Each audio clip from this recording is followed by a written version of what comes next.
I pulled into the driveway of my childhood home, carrying that pathetic grocery store cake, my heart filled with nervous excitement about turning 24.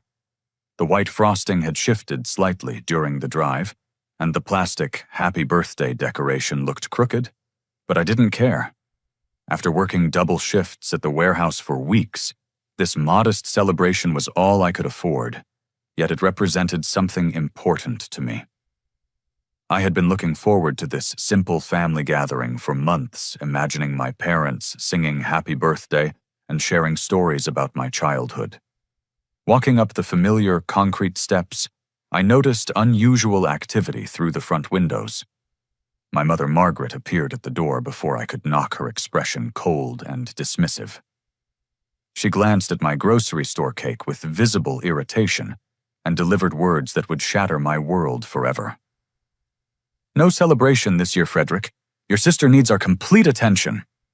The cruel indifference in her voice made my stomach drop, as I realized I had become completely invisible in my own family. Standing on that doorstep holding my rejected cake felt like a physical blow to my chest. I watched my mother turn away without another word, leaving me frozen in place as the reality of her dismissal sank in. The sounds of frantic preparation echoed from inside the house with my father, Thomas, shouting instructions about flower arrangements, and my younger sister, Jessica, directing caterers around our modest living room. Through the screen door, I could see elegant white and gold decorations being hung across the ceiling, expensive floral centerpieces being positioned on tables, and my family rushing around like they were preparing for a royal wedding. Jessica emerged from the kitchen wearing a stunning emerald dress that probably cost more than I made in 2 months. Her blonde hair was professionally styled in an elaborate updo, and she wore diamond earrings I had never seen before. She spotted me through the door and rolled her eyes dramatically before walking past without acknowledgement. The contrast between her glamorous appearance and my simple work clothes made me feel even more out of place in my own home. I trudged upstairs to my childhood bedroom, still clutching that stupid cake, feeling more alone than ever before. The room remained exactly as I had left it years ago, with faded posters of basketball players and a twin bed covered in my old blue comforter. Sitting on the edge of that bed, I stared at the grocery store cake and wondered how I had become so irrelevant to my own family that they couldn't spare 5 minutes to acknowledge my birthday. The sounds of celebration continued downstairs as more guests arrived for Jessica's engagement party.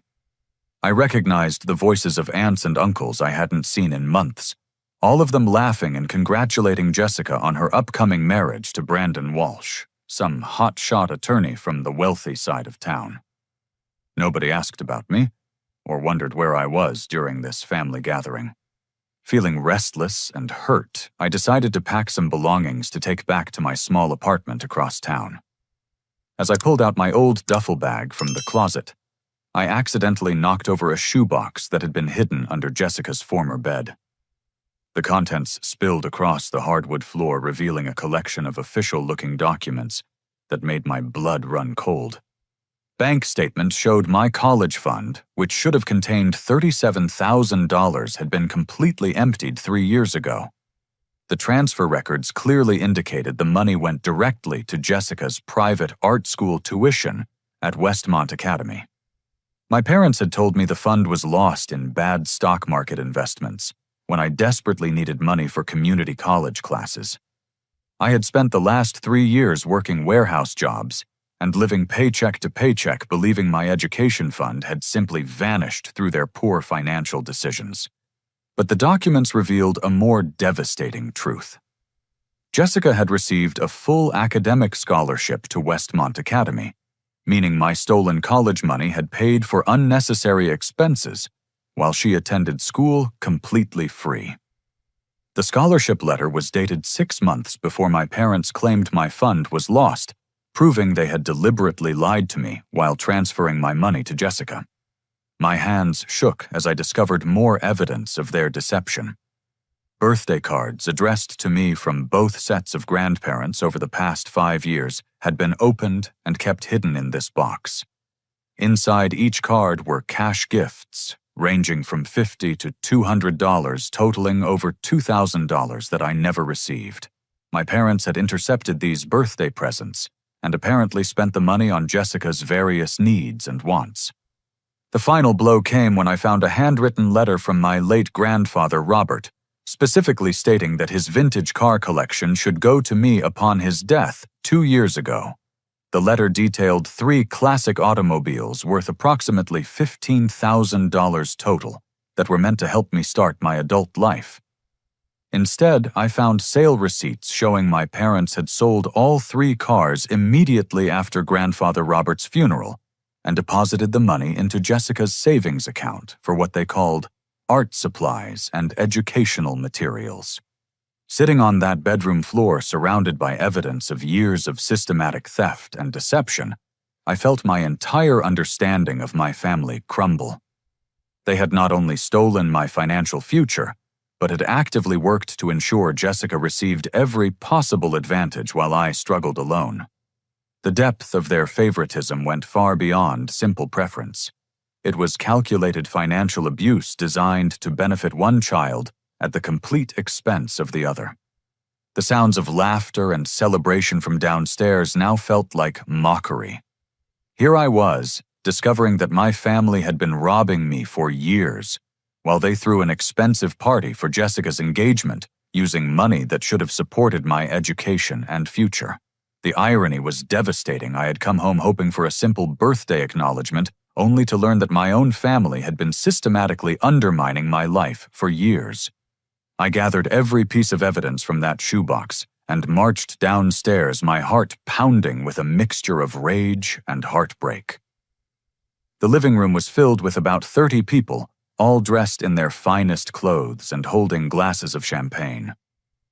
Jessica stood at the center of attention, showing off her enormous engagement ring to a circle of admiring relatives. My parents moved through the crowd like proud hosts accepting congratulations on their daughter's successful match with Brandon Walsh. The contrast between this elaborate celebration and my rejected birthday cake sitting abandoned on the kitchen counter filled me with burning resentment. I waited until Jessica finished her ring presentation before stepping into the center of the room, holding the damning documents high enough for everyone to see. "I need to talk to all of you about something important," I announced loudly enough to cut through the party chatter. The room gradually fell silent as faces turned toward me with various expressions of annoyance and confusion. My mother, Margaret, looked mortified that I was disrupting Jessica's special moment, while my father, Thomas, stepped forward with obvious irritation. "Frederick, this is neither the time nor the place for whatever complaint you have now," Thomas said dismissively, his voice carrying the same tone he might use with a disobedient child. "Your sister is celebrating her engagement, and you need to respect that this day is about her happiness." "Funny you mention respect," I replied, my voice steadying as I held up the bank statements. "I just found these documents that show you transferred my entire college fund to pay for Jessica's art school tuition 3 years ago. You told me that money was lost in bad investments, but here's proof you deliberately stole $37,000 from my education to pay for hers." An uncomfortable murmur went through the crowd as relatives glanced between me and my parents. Jessica's face flushed red, but not from embarrassment.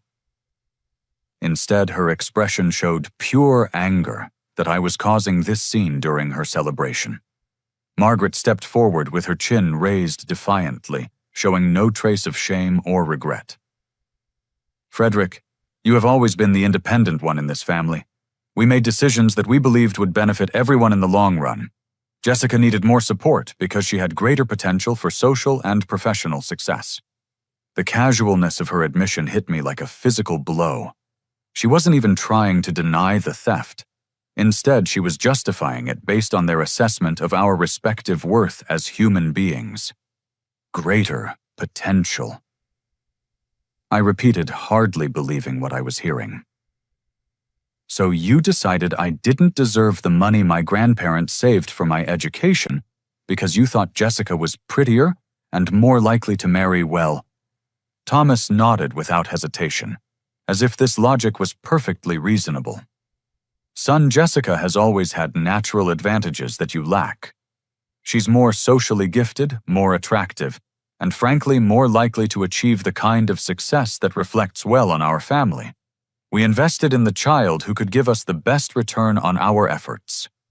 The words hung in the air like poison, and I watched several relatives shift uncomfortably at this brutal honesty.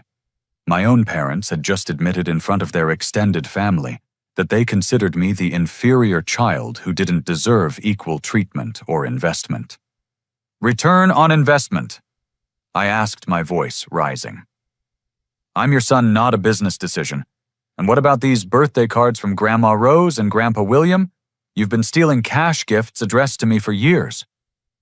I held up several opened envelopes, and I saw my grandmother Rose gasp in shock from across the room. She had been sending me birthday money faithfully, believing her gifts were reaching me when they were actually funding Jessica's shopping sprees. Jessica finally spoke up, her voice dripping with contempt and superiority. Frederick, you should be grateful we kept you fed and housed all these years. Most families would have kicked out such an ungrateful, selfish person by now.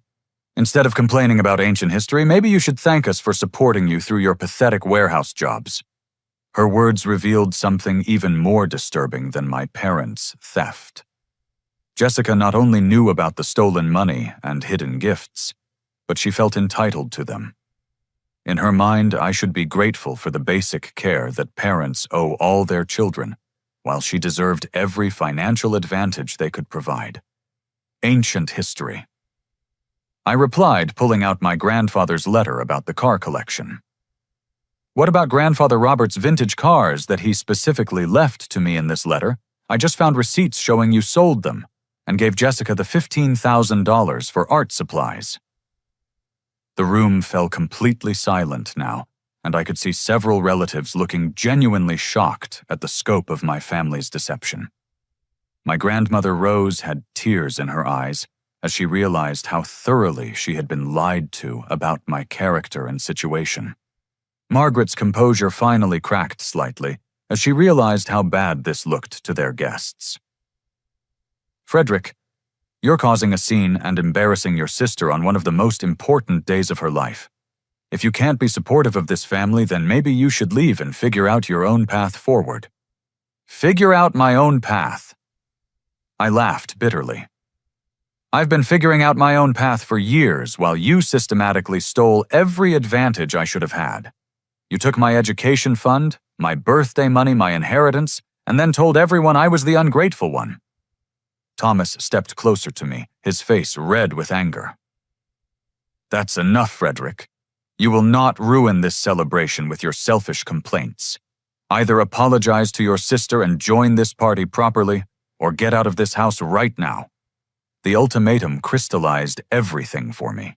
Even confronted with undeniable proof of their financial abuse and emotional neglect, they were demanding that I apologize and pretend to be grateful.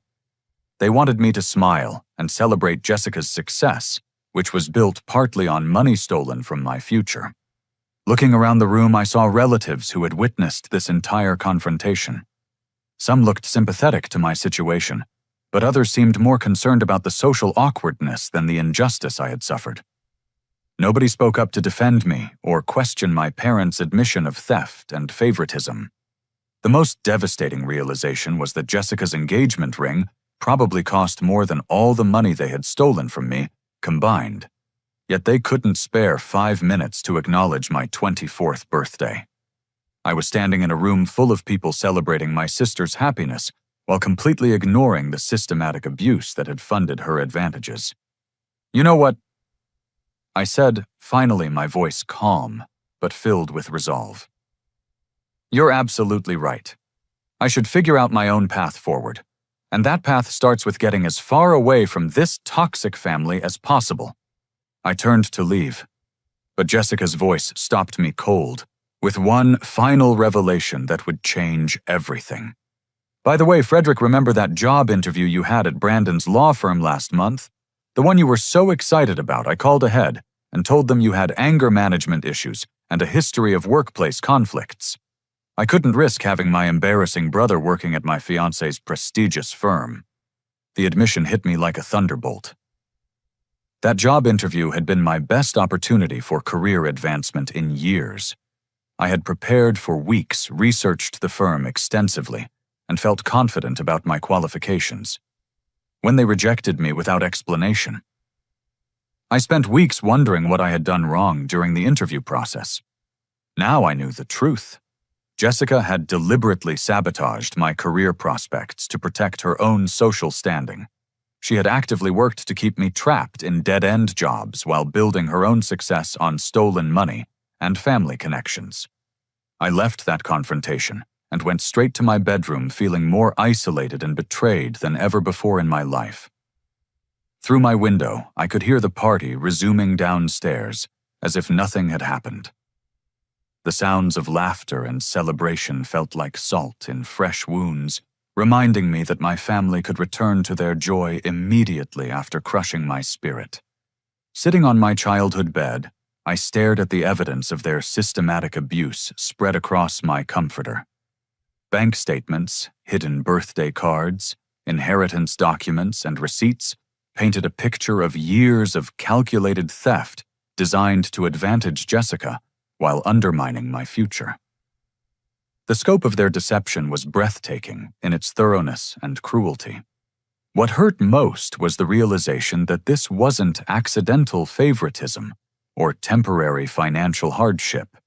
My parents had made conscious, deliberate decisions to steal from me repeatedly while lying about their actions and portraying me as ungrateful to extended family. They had created a false narrative where I was the problem child who couldn't appreciate their sacrifices, when the truth was that I had been systematically robbed of every advantage I should have received. Through my window, I watched guests arriving continuously for Jessica's engagement celebration. Cars filled our small driveway and lined the street, bringing relatives, family friends, and social connections who had come to honor Jessica's achievement. I recognized faces of people who had known me since childhood, yet none of them had asked about my absence from the party or wondered how I was doing in life. The more I observed the celebration below, the more I understood how completely my family had erased me from their narrative. These guests believed they were attending a family celebration, but they had no idea that one family member was upstairs nursing wounds from years of abuse and theft. My parents had successfully conditioned everyone to overlook my existence and focus solely on Jessica's accomplishments. Around 11 o'clock that evening, I watched my grandmother Rose arrive with a beautifully wrapped gift and a bright smile. She hugged Jessica warmly and congratulated my parents on raising such a successful daughter. Seeing her genuine happiness and pride made my heart ache, knowing she had been deceived about my character for years. She believed I was the ungrateful grandson who had abandoned the family, when the truth was that I had been systematically pushed out and robbed.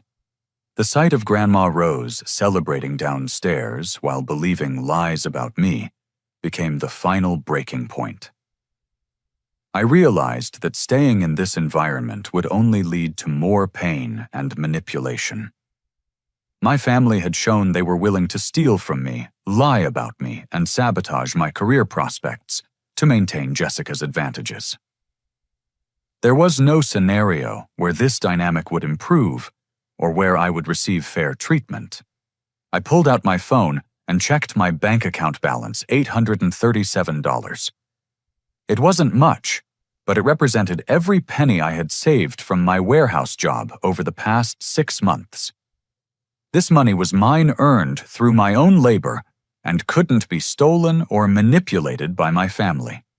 Opening my laptop, I began researching bus tickets and job opportunities in distant cities. I needed to get far enough away that my family couldn't continue interfering with my life, but close enough to major employment centers where I could rebuild my career, Austin, Texas caught my attention because of its growing tech industry and lower cost of living compared to major coastal cities. As I researched Austin apartments and job listings, my phone buzzed with a text message from my old college friend Alex Chen, who had moved to Texas after graduation. The timing felt like fate. "Hey Frederick, hope you're doing well. My startup company in Austin is looking for someone with your customer service background. Entry level, but good growth potential." Interested. I stared at that message for several minutes, feeling like the universe was offering me a lifeline exactly when I needed it most. Alex had no idea about my family situation or the crisis I was experiencing. Yet his job offer represented everything I needed: distance from my toxic family, a fresh start, and an opportunity to prove my worth in an environment where I wouldn't be undermined. I immediately replied, "Very interested. Can you send me details? I'm looking to relocate soon." His response came quickly with company information and contact details for the hiring manager. The position was customer support for a tech startup called Innovate Tech Solutions, with potential for advancement based on performance. The salary was modest, but enough to support myself while building toward something better. Downstairs, the engagement party reached its peak with toasts and speeches praising Jessica's beauty, intelligence, and bright future. I heard my father's voice booming through the house as he told guests how proud he was of his daughter's success and how she represented everything wonderful about their family values. The irony was devastating. They were celebrating family values while having systematically abused and stolen from their own son. They praised Jessica's character while knowing she had sabotaged my career prospects out of pure selfishness. The disconnect between their public image and private actions revealed the depth of their hypocrisy. I began packing my belongings with methodical determination. Clothes, personal documents, a few sentimental items, and my laptop fit easily into 2 duffel bags and a backpack. The material evidence of my 24 years in this house was shockingly minimal, which somehow made leaving easier. As I packed, I composed a farewell letter explaining my departure. I wanted them to understand that I knew about all their lies and theft, but I also wanted to maintain some dignity in my exit. The letter was brief and factual, stating that I had discovered their financial abuse, understood their true feelings about my worth, and was leaving to build a life where I wouldn't be sabotaged or stolen from. I placed the letter on my pillow, where they would eventually find it along with copies of all the evidence I had discovered. They needed to know that I was aware of their actions and that their manipulation had been exposed. Around midnight, as the party finally wound down and guests began leaving, I loaded my belongings into my beat-up Honda Civic. The car was 12 years old, with over 200,000 miles, but it was mine earned through my own work and untainted by my family's manipulation. Starting the engine, I took one last look at the house where I had spent my childhood. Light glowed from the windows, where my family was probably cleaning up from Jessica's celebration, discussing what a wonderful evening it had been and how bright her future looked. They had no idea that I was disappearing from their lives forever. As I drove away from Millbrook, Ohio at 12:30 in the morning, I felt a strange mixture of grief and liberation. I was leaving behind everything familiar and venturing into complete uncertainty. But I was also escaping a toxic environment that had been poisoning my life for years.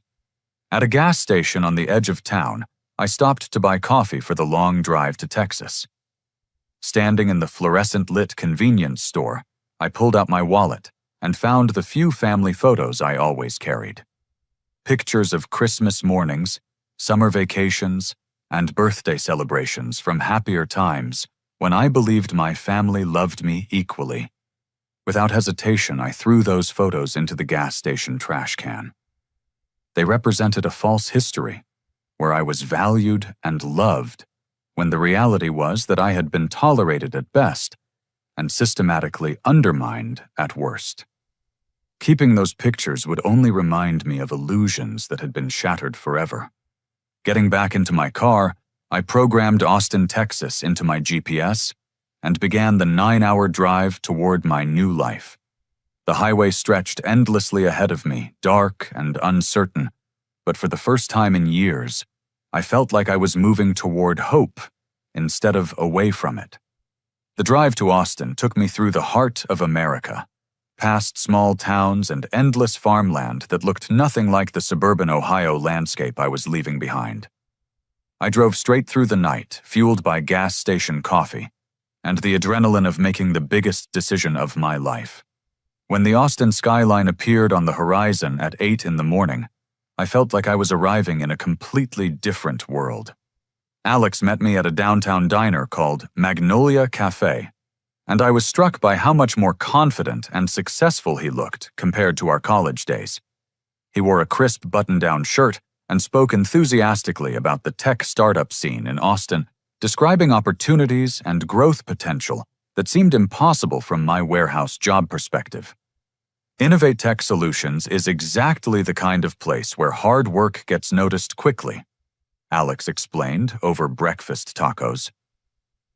The owner, Diana Martinez, built the company from nothing 5 years ago, and she promotes based on results, not politics or connections. If you can solve problems and improve systems, you'll advance faster than you ever could at a traditional corporation. The company occupied the second floor of a converted warehouse in East Austin, with exposed brick walls, standing desks, and an open layout that felt energetic and collaborative. During my interview with Diana, a sharp-eyed woman in her early 40s, I was honest about my background in customer service and my eagerness to learn technical skills. "I'm not looking for someone with perfect credentials," Diana told me. "I need someone who can think critically, communicate clearly with frustrated customers, and identify patterns in the problems we're solving. Technical skills can be taught, but problem-solving instincts are either there or they aren't." She offered me the position on the spot with a starting salary of $35,000, which was modest, but enough to cover basic living expenses in Austin. More importantly, she outlined clear advancement opportunities based on performance metrics and skill development. I found a studio apartment in a converted house near the university for $600 a month. The space was tiny but clean, with hardwood floors, tall windows, and enough room for a bed desk and small kitchen table. After years of living in my childhood bedroom or sharing cramped spaces with roommates, having my own place felt like a luxury. The first few months at Innovate Tech were challenging but exhilarating. I handled customer support calls for small businesses using the company's project management software, troubleshooting technical issues, and explaining system features. Within weeks, I began noticing patterns in customer complaints and suggestions that revealed underlying problems with the software's user interface. Instead of just solving individual problems, I started documenting these patterns and proposing systematic improvements. I created detailed reports showing how minor changes to the software could prevent dozens of support calls and improve customer satisfaction scores. Diana noticed my initiative immediately. "Most customer support representatives just answer the phone and follow scripts," she told me during my 3-month review. "You're thinking like a product developer identifying root causes instead of just treating symptoms. That's exactly the kind of thinking that builds successful companies." She promoted me to Customer Success Analyst with a raise to $42,000 and additional responsibilities for improving customer retention rates. The promotion came with my own desk access to development tools and opportunities to work directly with the programming team. During this period, I maintained complete silence about my family situation. I changed my phone number, deleted my social media accounts, and avoided any contact with people from my hometown. Alex knew I had left Ohio for personal reasons, but I kept the details private while focusing entirely on building my new life. The isolation was sometimes difficult, especially during holidays when my co-workers talked about family gatherings and traditions. But I reminded myself that my biological family had never provided the support and encouragement I was now receiving from my colleagues. Diana became something of a mentor, offering career guidance and challenging me to develop skills I never knew I possessed. 6 months into the job, I proposed creating a comprehensive customer relationship management system that would track user behavior, predict potential problems, and automate routine support tasks. The proposal required significant research and technical planning, but I believed it could revolutionize how the company interacted with clients. Working evenings and weekends, I taught myself basic programming languages and database management through online courses and library books. The learning curve was steep, but every small breakthrough felt like validation of my abilities and potential. My breakthrough came when a major client complained about recurring billing errors that were costing them thousands of dollars in administrative time.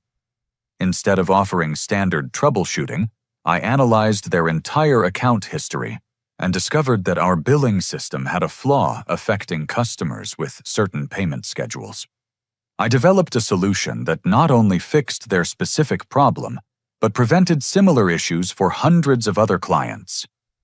The fix saved the company an estimated $50,000 in potential lost business and customer support costs. Diana was so impressed that she brought me into a senior leadership meeting to present my findings. Standing in that conference room, explaining technical solutions to executives and programmers, I felt more valued and respected than I ever had in my family home. Frederick has identified a systematic issue that we didn't even know existed, Diana announced to the team. His solution demonstrates the kind of proactive thinking that separates good companies from great ones. This is exactly why we invest in people who show initiative and analytical skills. The company implemented my billing system fix and asked me to lead a broader project reviewing all customer support processes for similar inefficiencies. My role expanded again with another promotion to junior developer and a salary increase to $58,000. More importantly, I was gaining confidence and technical skills that opened doors to opportunities I had never imagined possible. The warehouse jobs in Ohio had felt like dead ends with no advancement potential, but this environment rewarded innovation and hard work with real career growth. Around my first anniversary at Innovate Tech, I learned through mutual acquaintances that Jessica's engagement had ended dramatically. Apparently, Brandon had discovered her secret shopping addiction and credit card debt totaling $25,000.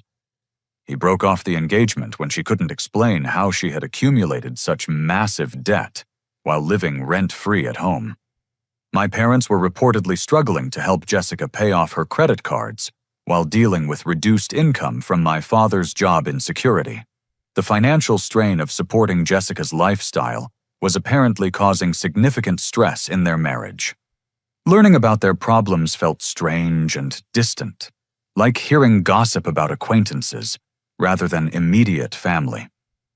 I felt no satisfaction in their struggles, but also no urge to return and help them through their difficulties.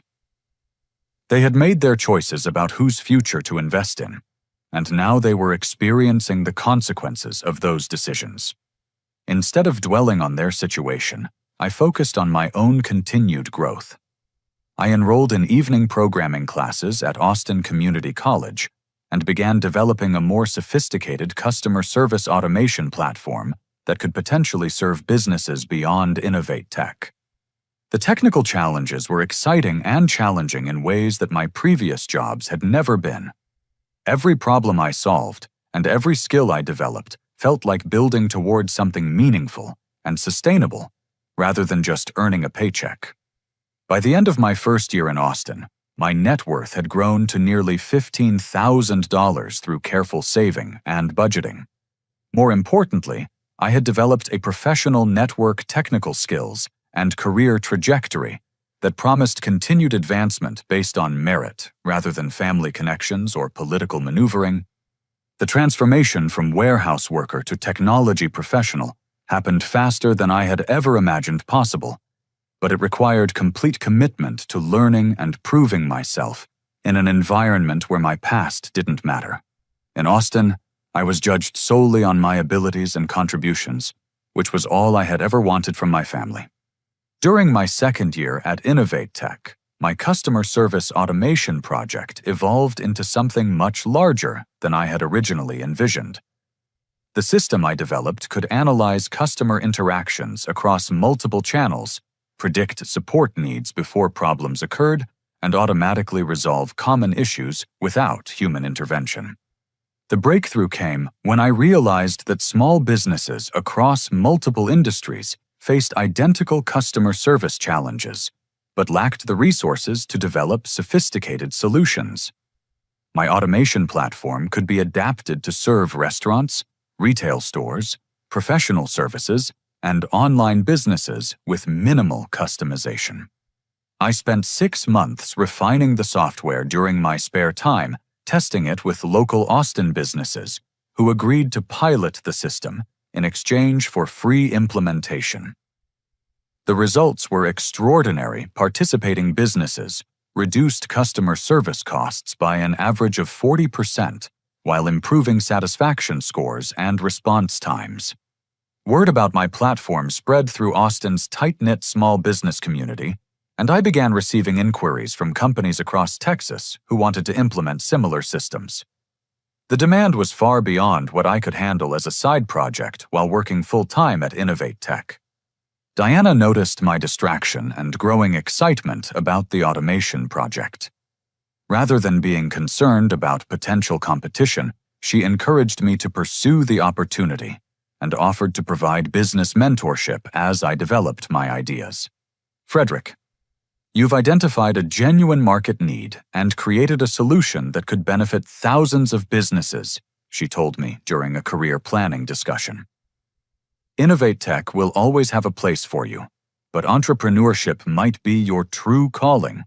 If you decide to start your own company, I'll support you however I can. Her encouragement gave me the confidence to research business formation, intellectual property protection, and funding options for technology startups. The learning curve was intimidating, but every challenge felt manageable compared to the emotional abuse and financial theft I had overcome in my family situation. Through Austin's entrepreneurship network, I met Rachel Chen, a venture capitalist who specialized in early-stage technology companies. Rachel had built several successful businesses before transitioning to investment, and she was known for supporting founders who solved practical problems with innovative approaches. During our first meeting at a coffee shop downtown, I demonstrated my customer service automation platform using real data from pilot businesses. Rachel immediately grasped the potential market size and revenue opportunities. Small businesses spend billions of dollars annually on customer service that could be automated or streamlined, Rachel explained. Your platform addresses genuine pain points with measurable cost savings.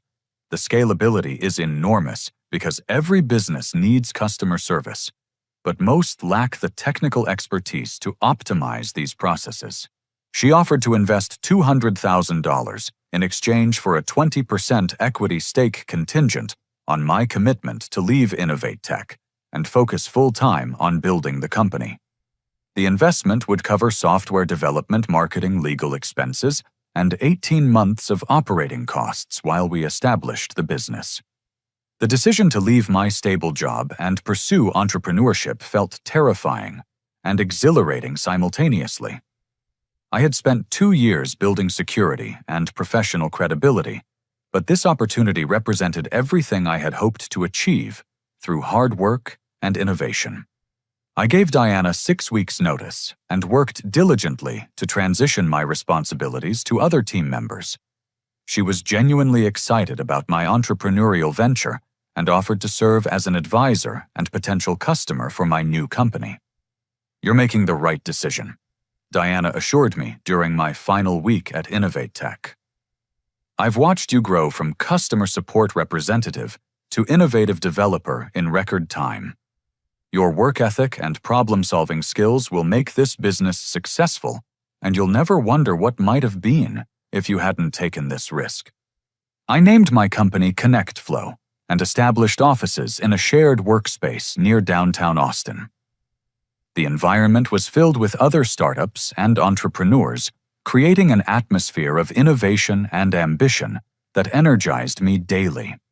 My first major decision was hiring Diana as Chief Operating Officer. She had expressed interest in leaving Innovate Tech to pursue new challenges, and her business experience complemented my technical skills perfectly. Together, we developed a comprehensive business plan, marketing strategy, and customer acquisition approach.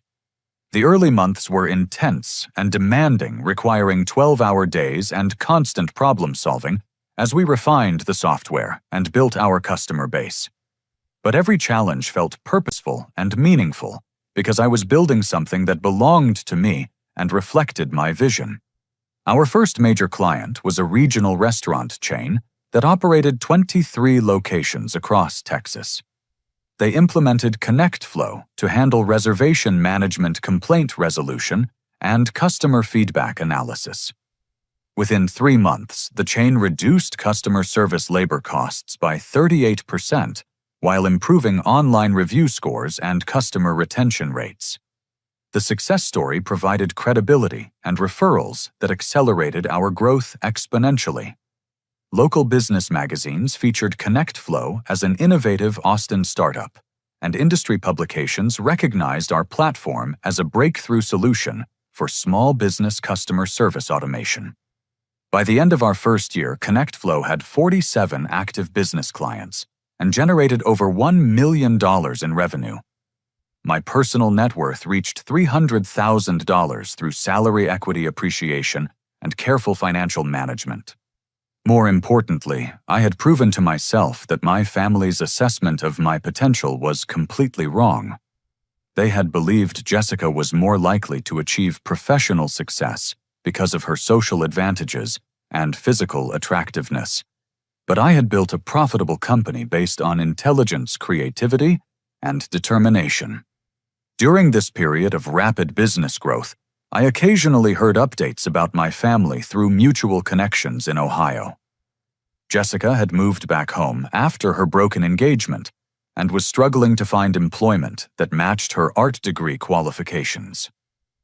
My parents' marriage was reportedly strained due to financial pressure and disagreements about how to support Jessica's continued dependence. My father, Thomas, had lost his middle management position due to company downsizing and was working temporary assignments that paid significantly less than his previous salary.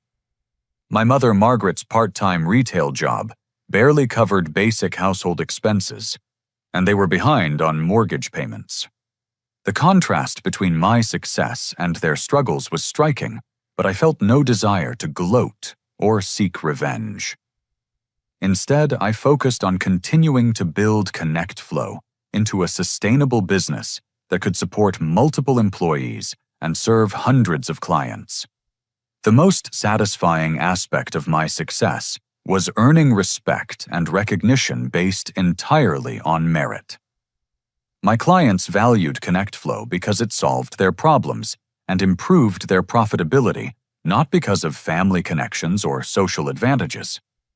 This validation meant more to me than any amount of money because it proved that hard work and innovation could overcome any disadvantage. Rachel's investment had been based on her confidence in my abilities and business potential. Diana had joined my company because she believed in my vision and leadership skills.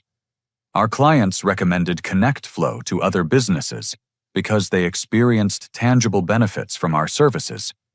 This network of professional relationships built on mutual respect and shared success felt more valuable and meaningful than the family connections I had lost through my departure from Ohio. I was finally surrounded by people who appreciated my contributions and supported my continued growth. The transformation of ConnectFlow from startup to established business happened faster than I had ever imagined possible. During our second year, we expanded our customer base to over 200 businesses across 7 states, ranging from local restaurants to regional professional service firms. Our revenue grew to $4 million annually, and the company employed 15 people in various technical and support roles. My personal breakthrough came when Tech Global Industries, a major corporation that provided software solutions to Fortune 500 companies, approached us about acquiring ConnectFlow. Their executives had been monitoring our growth and were impressed by our customer retention rates and innovative automation features.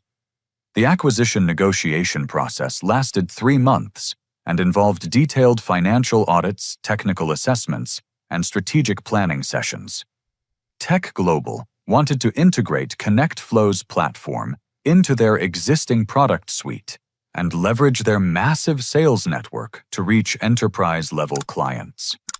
The final offer was $12 million for complete ownership of ConnectFlow, with additional performance bonuses if revenue targets were met over the following 3 years. After consulting with Rachel and Diana, I accepted the deal, which would give me $8 million after taxes, investor payments, and employee bonuses. Signing those acquisition papers felt surreal and overwhelming. 3 years earlier, I had left my family home with $800 and a beat-up Honda Civic. Now I was a millionaire at 27 years old, with more financial security than I had ever thought possible. The first thing I did with my newfound wealth was purchase a luxury penthouse apartment in downtown Austin, with panoramic city views and high-end amenities. The space was 10 times larger than my original studio apartment, with a gourmet kitchen, walk-in closets, and a home office overlooking Lady Bird Lake. I also bought a Tesla Model S and began traveling internationally for both business and pleasure. Visiting London, Tokyo, and Sydney opened my perspective on global markets and business opportunities, while providing experiences I had only dreamed about during my warehouse worker days. The acquisition made local business news with Austin magazines featuring my story as an example of entrepreneurial success in the city's growing tech sector. The articles described my rapid rise from customer service representative to millionaire business owner, though they didn't mention my family background or personal struggles. These publications were apparently discovered by people in my hometown because my family began learning about my success and attempting to re-establish contact.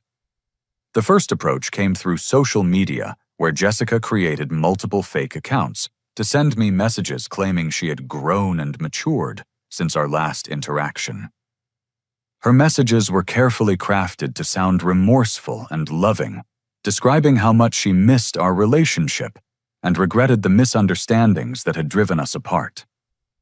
She claimed to have learned from her mistakes and wanted to rebuild our sibling bond based on mutual respect and appreciation. What Jessica didn't realize was that her messages revealed her continued manipulation and self-centeredness. She described our conflicts as misunderstandings, rather than acknowledging her role in sabotaging my career or supporting our parents' financial abuse. Her apologies focused on how bad she felt, rather than recognizing the actual harm she had caused. My mother, Margaret's approach was more direct, but equally manipulative. She began leaving voicemails on my business phone number, which she had obtained through public records associated with ConnectFlow. Her messages claimed she had always believed in my potential, and that our family conflicts were based on communication problems that could be resolved through honest conversation. Margaret's revisionist history was breathtaking in its audacity. She portrayed herself as a loving mother who had always supported my ambitions, conveniently forgetting her admission that she considered Jessica more worthy of investment because of her social advantages. The voicemails made no mention of stolen birthday money, transferred college funds, or deliberate career sabotage. My father, Thomas, took a professional approach, reaching out through LinkedIn with messages praising my business accomplishments and suggesting we should reconnect as successful adults who had overcome youthful disagreements. His messages positioned our conflicts as normal family tensions that naturally resolved as people matured and achieved their goals. The coordinated nature of their outreach revealed that they had developed a strategy for winning me back, probably motivated by their own financial struggles and knowledge of my newfound wealth. Their messages arrived within weeks of each other, all using similar language about growth, forgiveness, and family bonds. I saved every message and voicemail they sent, but responded to none of them. Their sudden interest in rebuilding relationships coincided suspiciously with learning about my financial success, suggesting their motivations were more practical than emotional. Through my network in Ohio, I learned more details about their deteriorating situation. Jessica's credit card debt had grown to over $30,000 as she continued spending money she didn't have while living unemployed at home. She had applied for numerous positions, but struggled to find employers willing to hire someone with an expensive art degree and no practical work experience. My parents' financial problems had worsened significantly. Thomas had been unemployed for 6 months after his temporary assignments ended, and Margaret's retail job provided barely enough income to cover basic utilities. They were facing foreclosure on their home and had borrowed money from relatives to avoid immediate eviction. The irony of their situation was obvious, but not satisfying. They had spent years investing everything in Jessica's success while neglecting and undermining my potential, yet Jessica's advantages had produced no meaningful career or financial stability. Meanwhile, the son they had written off as less worthy had achieved more success than any of them had ever imagined possible. Their desperation became more apparent as their outreach intensified. Margaret's voicemails grew longer and more emotional, describing health problems and financial stress that could be resolved if their family could reunite. Jessica's messages became more frequent and personal, sharing memories of childhood moments when we had gotten along well. Thomas began sending newspaper clippings about my business success, along with handwritten notes expressing pride in my accomplishments. The notes carefully avoided mentioning our conflicts while emphasizing his role in shaping my work ethic and determination through childhood lessons. The most manipulative approach came when they involved my grandmother Rose, who called my office claiming she was dying and wanted to see me before passing away. The call was clearly orchestrated by my parents, but it represented a new low in their willingness to exploit family relationships for financial gain. I verified through other relatives that Grandma Rose was in good health and not facing any immediate medical crisis. Learning that they were willing to fake her death to manipulate me into contact confirmed that their current outreach was entirely self-serving rather than based on genuine remorse or love. Their desperation revealed the complete failure of their family investment strategy. They had stolen from me to support Jessica's education and social advantages, yet she had produced no return on their investment. Her broken engagement, unemployment, and mounting debt proved that attractiveness and social connections meant nothing without work ethic and practical skills. Meanwhile, the son they had dismissed as less worthy had built a multi-million-dollar business through intelligence determination and ethical behavior. My success had been achieved despite their sabotage, rather than because of their support, proving that their assessment of my potential had been completely wrong.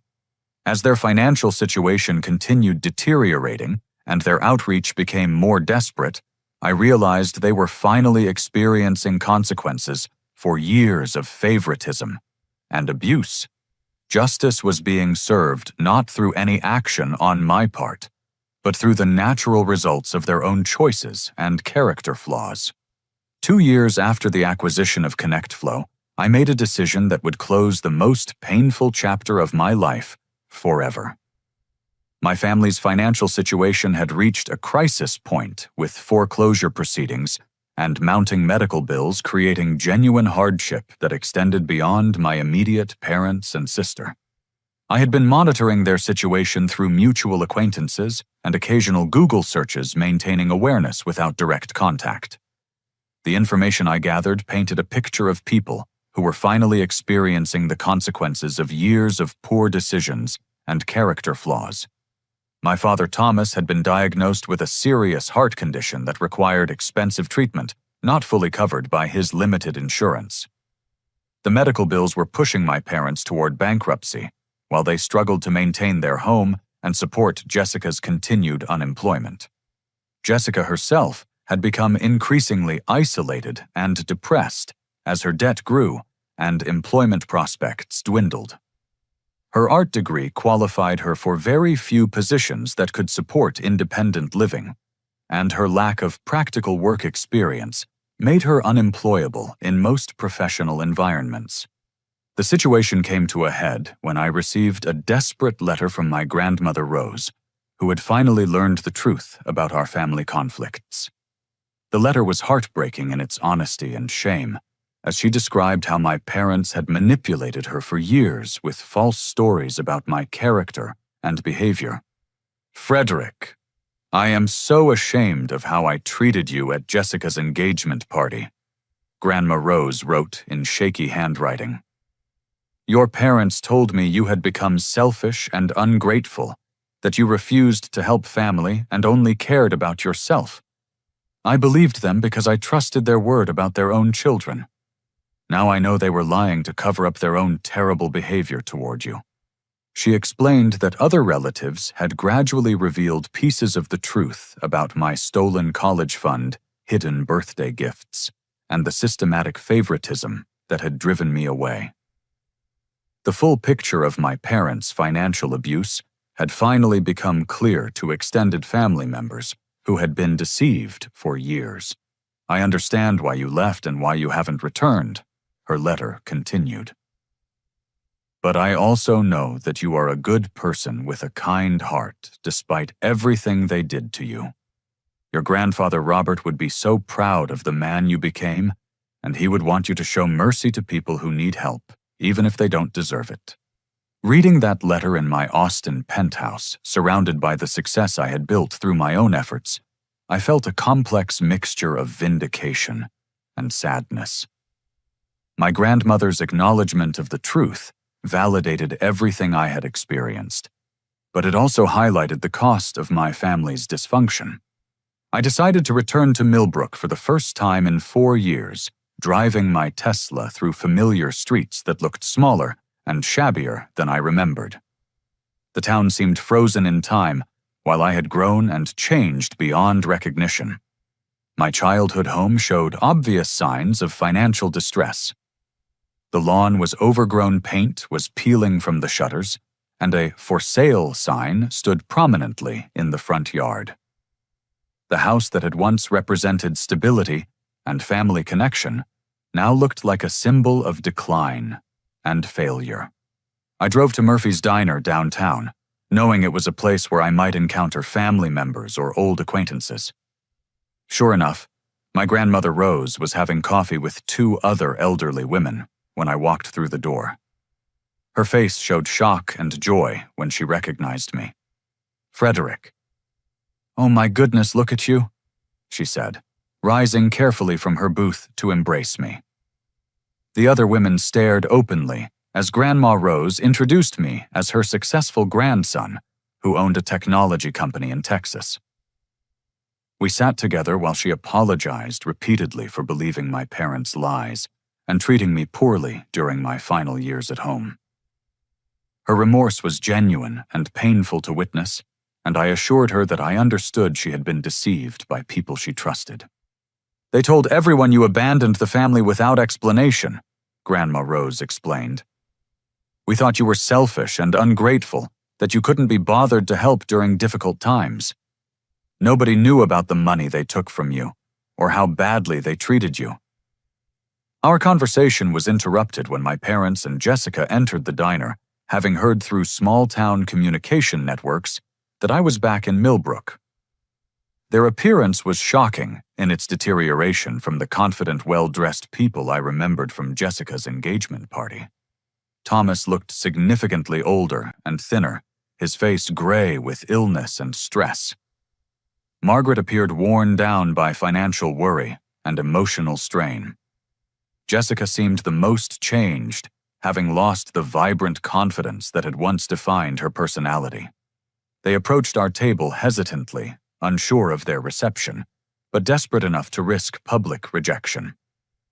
The other diners watched with obvious curiosity as this family drama unfolded in their quiet restaurant. Frederick, my mother began carefully, "We've been hoping to talk with you. We know there were problems in the past, but we want to make things right between us." The word problems was such a massive understatement that I almost laughed.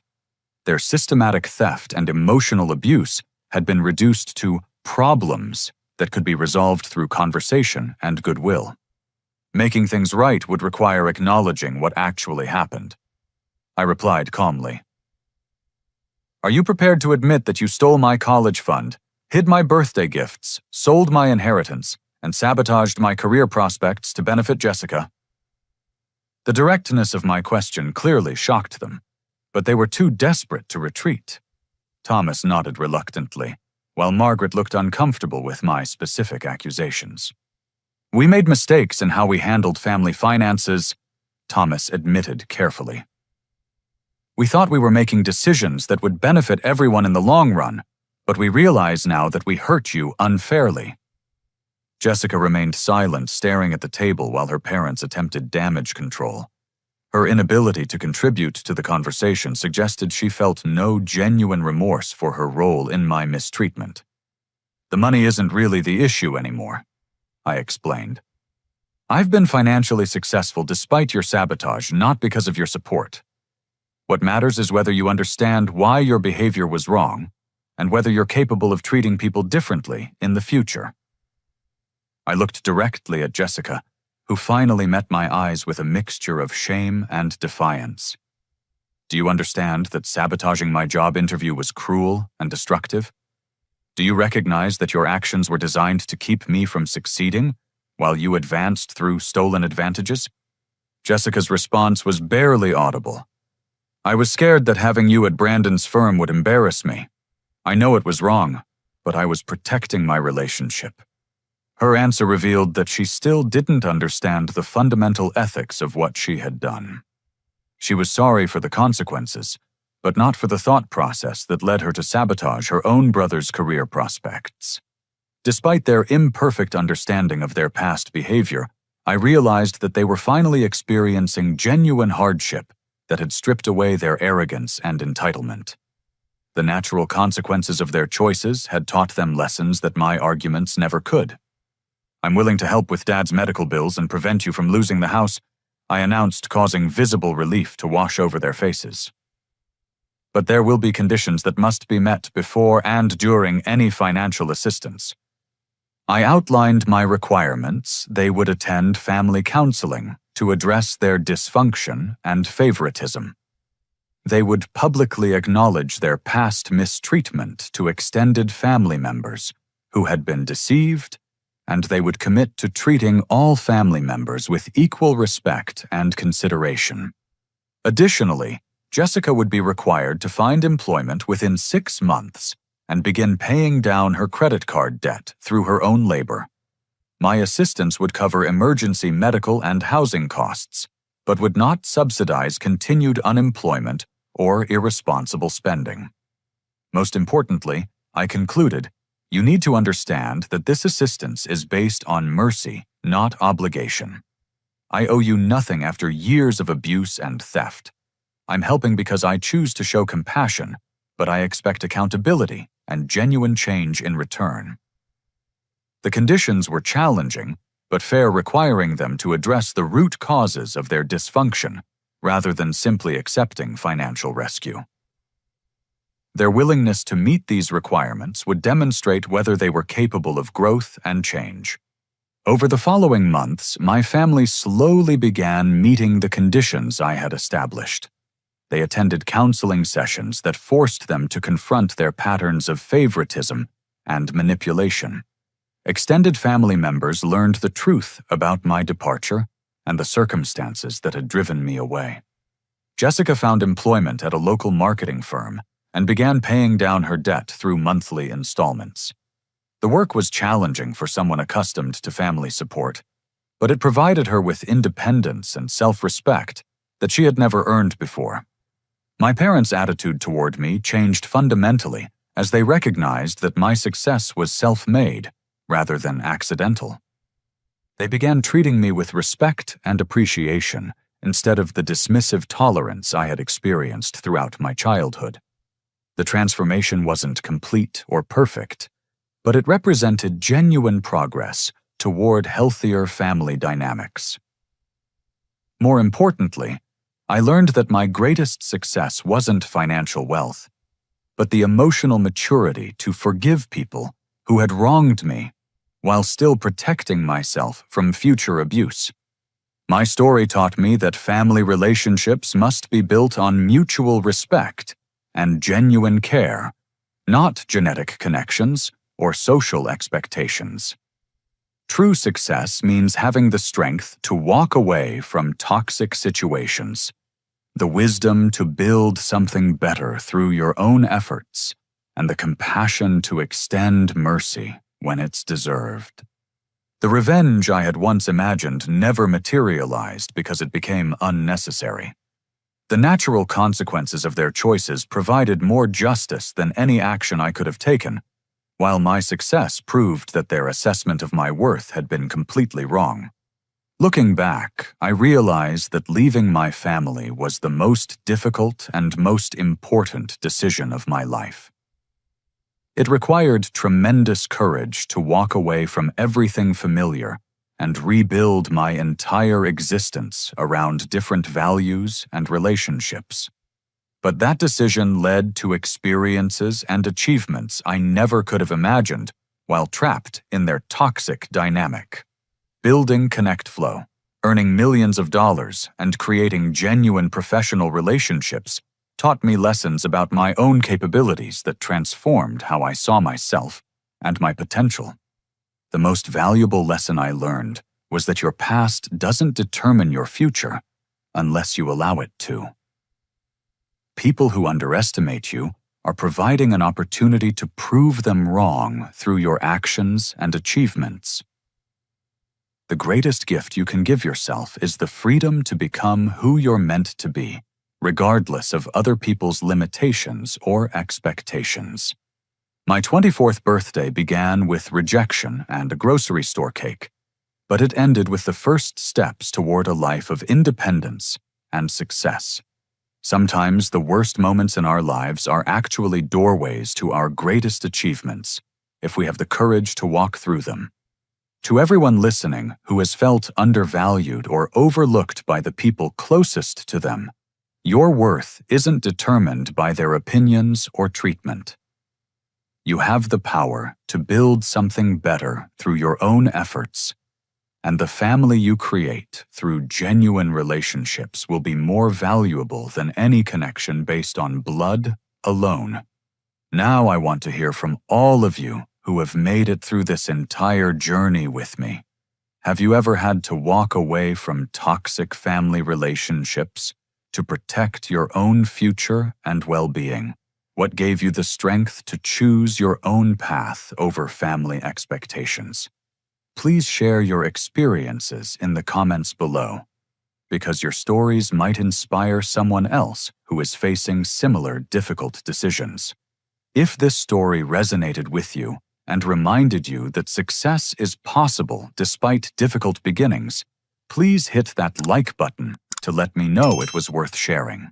Make sure to subscribe for more stories about overcoming adversity and building success through determination and hard work. And please share this story with anyone who might need to hear that their family's opinion of them doesn't define their potential. Sometimes people need to know that others have walked similar paths and found their way to better lives on the other side of difficult choices. Thank you for listening to my story and allowing me to share these deeply personal experiences with you. I hope it brings you comfort, inspiration, or simply the knowledge that you're not alone in whatever challenges you're facing. Until next time, remember that your future is in your hands, regardless of where you started or who believed in you along the way.